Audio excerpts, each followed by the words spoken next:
It is the Camp Show. It's Rogue Media Sports Network. It's a Patriots almost victory Monday. And by almost, I mean they lost by 3 touchdowns, but at least some things look good that haven't looked good all season. That's what I mean by almost victory.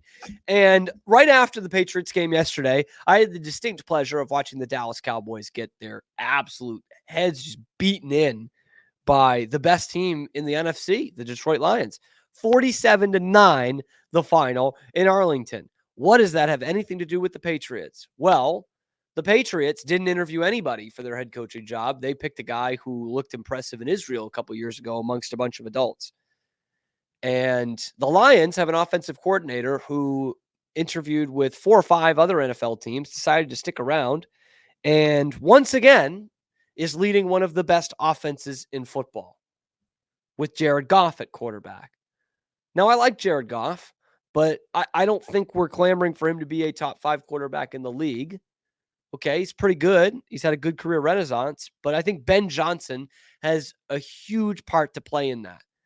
And it's just amazing me. I'm watching this yesterday. I finally get some hope from the Patriots game.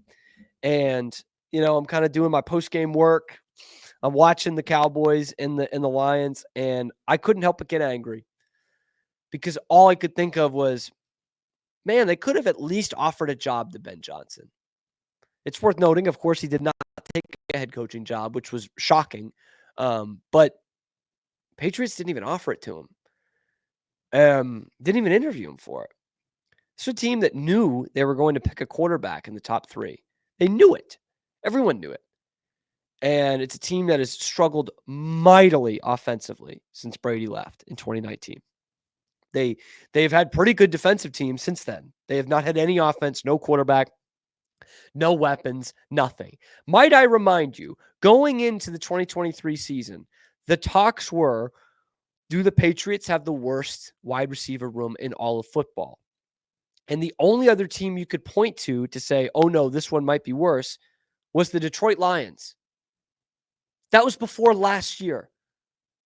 The Patriots won 4 games last year. The Lions went to the NFC Championship game and absolutely have a tremendous receiving core because they have an offensive coordinator who knows how to utilize them and has made Jared Goff looking like what was a guy who was picked number 1 overall in the draft again, which the Rams couldn't do at the end.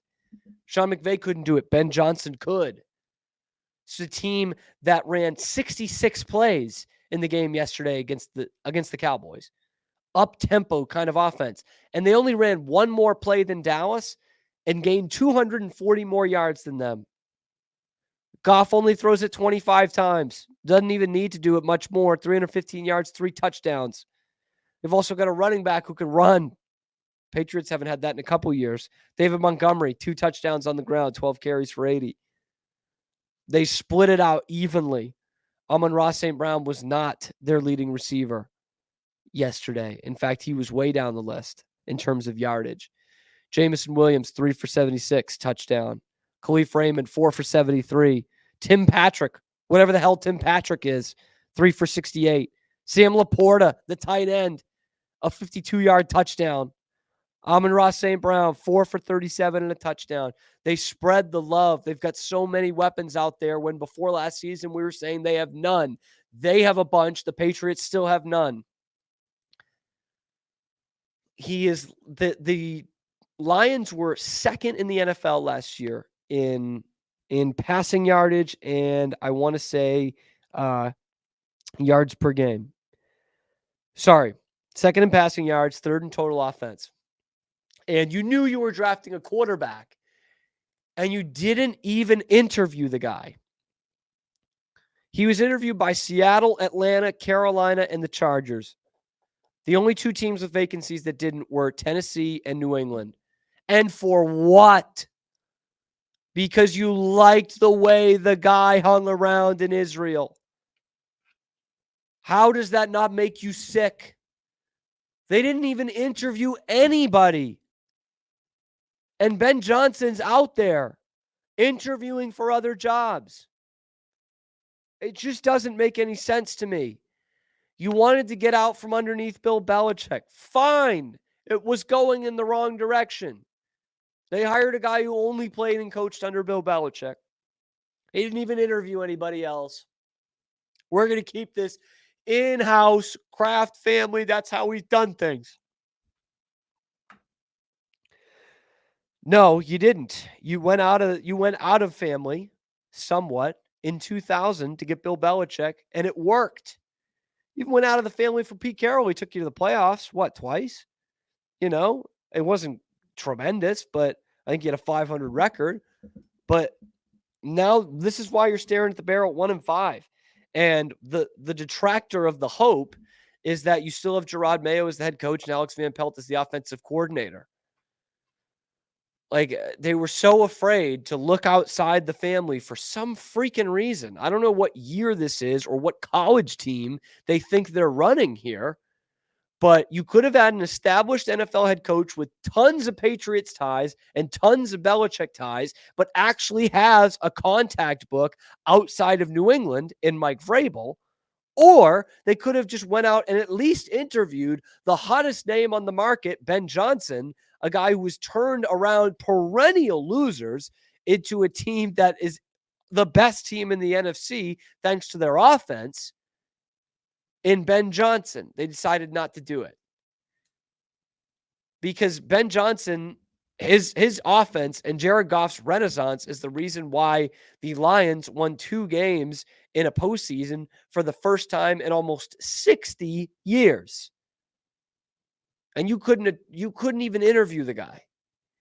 It just, like, how does that not make you sick? Like, how does that not make you so pissed off at the way this franchise is run right now? Because you look up and down, while Drake Maye is giving you a ton of hope, there's no hope really on the rest of this roster yet. And it's a long rebuild. If you look next to the 2021 season, Mac Jones' rookie year, like, they were in such better shape, team-wise, roster-wise, coaching staff-wise, than they are here in 2024. Much better shape.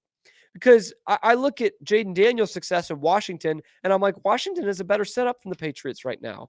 And when we were talking about preparing for the draft and those top 3 quarterbacks, the Patriots were the worst situation to go into.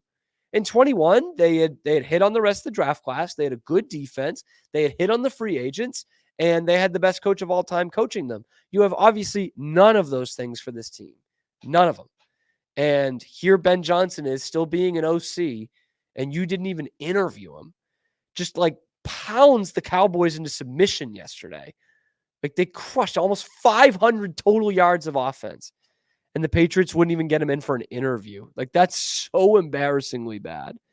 By the way, Gerard Mayo had an interesting comment this morning and apparently did not make it to tape anywhere. Allegedly, it was on the Greg Hill show, but we're still not here. We still not have seen a clip for it on any form of social media. But apparently, they asked about the roster situation and why it's so bad going into this year for Drake Maye, for a new quarterback that you're looking for. And Gerard Mayo said, I don't know. You got to ask someone else that. Maybe throwing shade at Bill Belichick, potentially, but not like it's not like Elliott Wolf did anything better to improve this team in the offseason. He went and got Chukwuesekora for. He quit on the team in 2 weeks. It stinks when you look at the situation that Mac Jones had in 2021 and the roster and the coaches that he had. And it stinks that you don't have that for Drake Maye. You don't have anywhere close to that for Drake Maye. And I know McDaniels left after 1 year, but to learn under that guy for a year rather than Alex Van Pelt is a huge difference. And they still have a coaching staff that doesn't quite know their plan, I don't think. And they still don't handle the clock very well. And I don't think are handling the personnel very well because I know they're quite limited. It's like an actor working with bad writing, and they still don't do a great job with it. That's what the Patriots are right now. And it just stinks to see that Ben Johnson is out there. Oh, and the Patriots didn't even have the damn sense to interview him. Congrats, Bobby. You really dodged a bullet there.